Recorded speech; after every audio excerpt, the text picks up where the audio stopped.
right. Well, today Mickey and I are going to be talking about Enneagram 7. So these are our fun folks.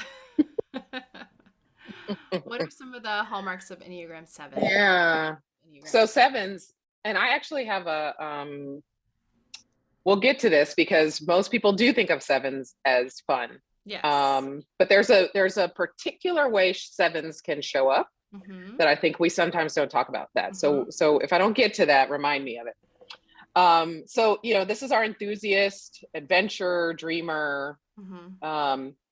And this type structure, the type 7, is motivated to be stimulated by or seek pleasure. Yes. And really, it's almost more accurate to say to avoid pain. I mean, most of us want to avoid pain, but that's really what they're trying to do. It's a real primary motivator.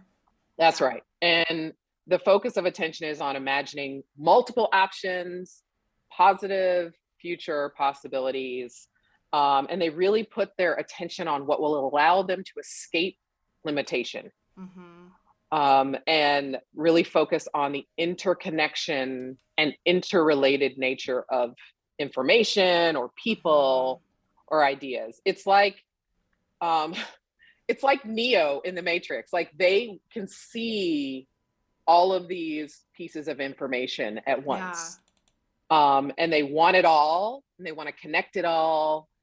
And they are, again, I think we talked a little bit about like self-referencing. They're a self-referencing type, meaning that they're most likely to consult their inner knowing or their personal desires and really making decisions based on what feels good to them.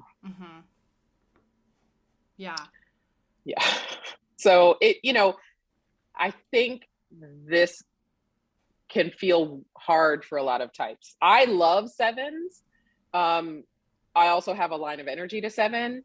I also know that I have challenges in working with sevens. Because they can see everything at once and they like the interconnection of ideas and they want all the possibilities. I often find sequencing is not really the strong suit, right? Yeah. Because they're good at ideation, right? Yes. So if you want somebody to help you come up with all the possibilities for a project, get you some sevens in the room. Yes. Because they will populate all the ideas. If you're in the brainstorming, yes, they are your brainstorming champions.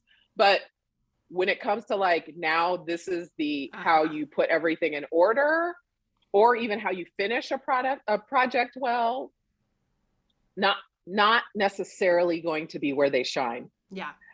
And they can sometimes move on from a project. Yes. Because they're so right. And they're sad about like, it's anticlimactic for it to end. Yeah. So they need to go to the next thing that's exciting because it's beginning. Yes. Right. So I was married to an Enneagram 7 for 20 years. Okay. So, and what's funny is, in many of the ways that you find yourself attracted to 4s, as an Enneagram 3, I find 7s very attractive because I have a hard time. I never give myself permission to just seek pleasure. And the ideating is so fun for me because then as a doer, someone ideates and then I will implement. Yeah. And jump to implementation. But it's funny, I can remember maybe year 2, 3 of my marriage, I had to say to my then husband, like, I can handle one idea a day. One a day. And then it needs to stop because every single day, every single hour think, oh, I guess now we're going to open a bar. Wait, now we're moving to France. Wait, now we're, and I don't ideate, I implement. And so it was stressing me out. Like, I can't handle this. Yeah. Because if you say you want to move to France, we're moving I've already to France. Googled it. I've already looked at real estate. Yeah. Yes. And so like 7s though are moving at the speed of light in their head. Yes. They're head types, even though we talk about them as like these fun people. People would think, oh, that must mean they're a body type. No, their wisdom is really based in their head because they are always thinking of all these things. Again, another type that has a very rich inner world and active imaginations. They can come up with multiple ideas and plans.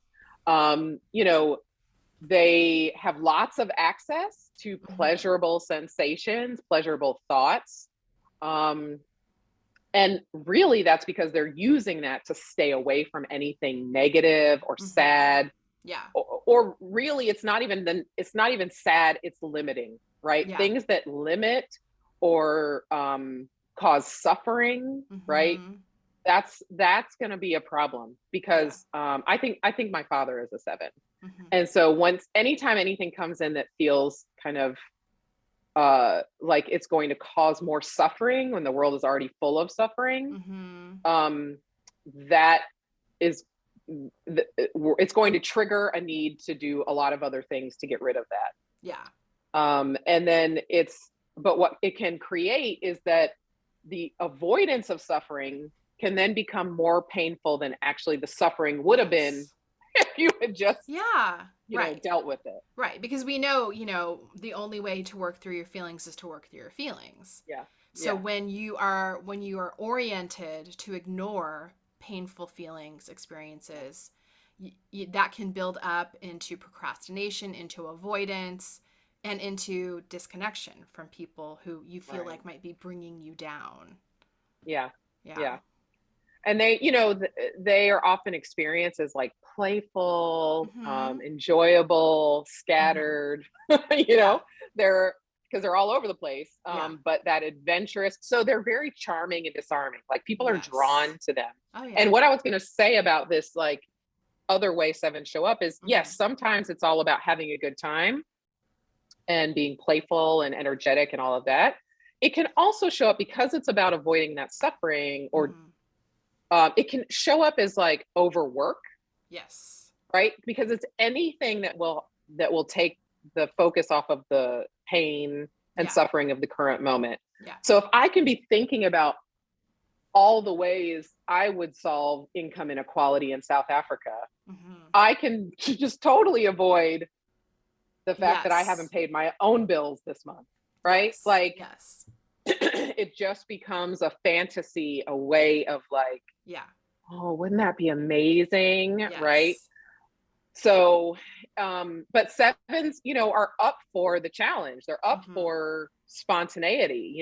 They, I can't tell you how many 7s I've heard tell stories of like packing for an international trip an hour before they're supposed to be at the airport. Right. Yes. And it's like, they are living in the moment. They can handle that kind of, last minute.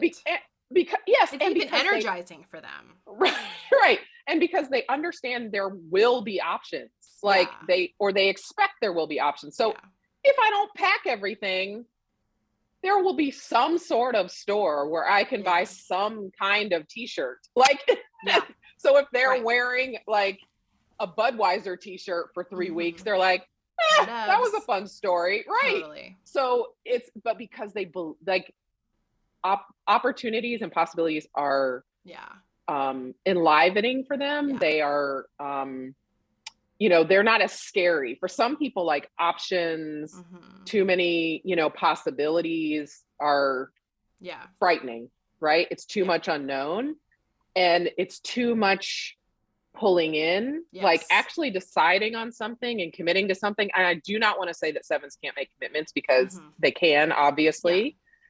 But commitments can feel like death, like confinement to a 7. And so it's, committing to something can feel really difficult for them.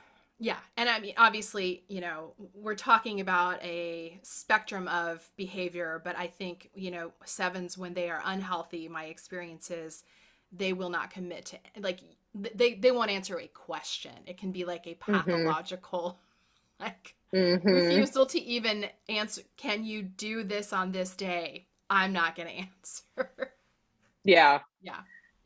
And where people can get really frustrated with 7s is like, they will try and keep their options open. So like, if I think being clear about what commitments mean, like if you make plans as a group, are you expecting them to show up? Are you hoping they show up? Yeah. Because it can mean different things to them. Yes. If establishing that, I think can be a really helpful thing. Yeah.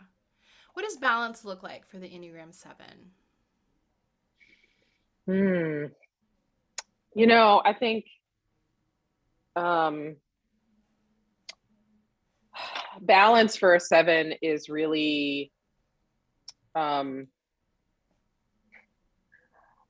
is understanding or getting in touch with um, the is of their impact. See, and this is going to sound difficult.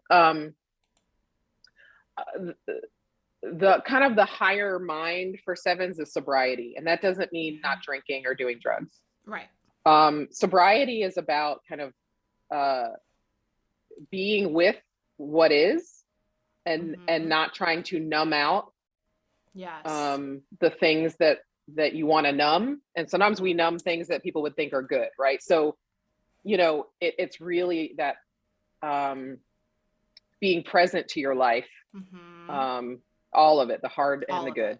Yeah. And so like for sevens, that like that balance, that self-care, that connection to reality is this you know, this commitment to sobriety in a way that's like, I can live my life the way it is now without needing to keep every option open or be completely not just seeking more and more and more and being kind of sober minded in the moment. And that doesn't even mean being serious, but like being plugged in to what's happening.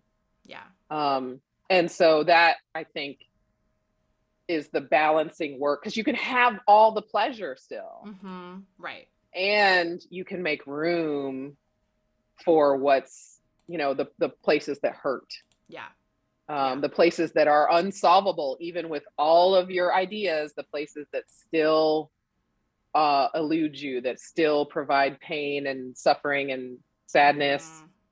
How do I, you know, somehow hold it when all of my ideas won't bring me the thing that I want? How do we best love our Enneagram 7 friends?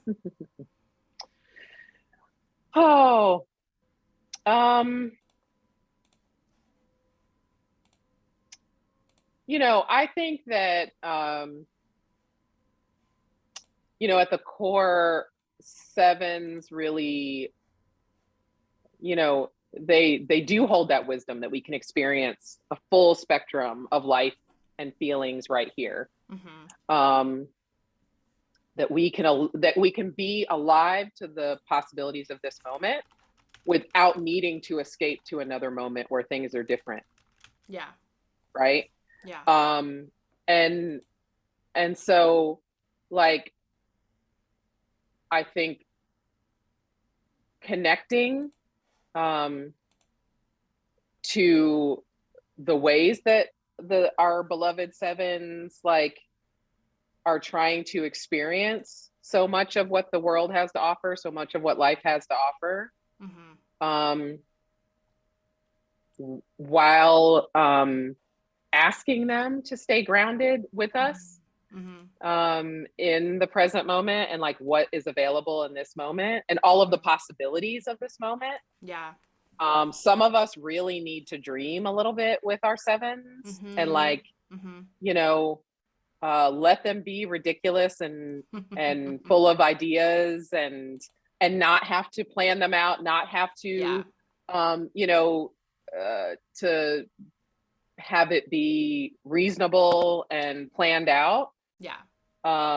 And not assume they want to actually do all of these things that they have ideas about. And sort of hone that communication skill, right? Like, are you telling me this because do you want to do this? Are we like, are we or are we planning? Right. Are we dreaming right now? You know, what's this about? And I think making room for that without those of us who really are very practical and want to do the thing we're talking about, like make some room for dreaming. That can be a really beautiful way to connect to type sevens. That's good. All right. Well, next up, we're going to hear from someone who is an Enneagram 7.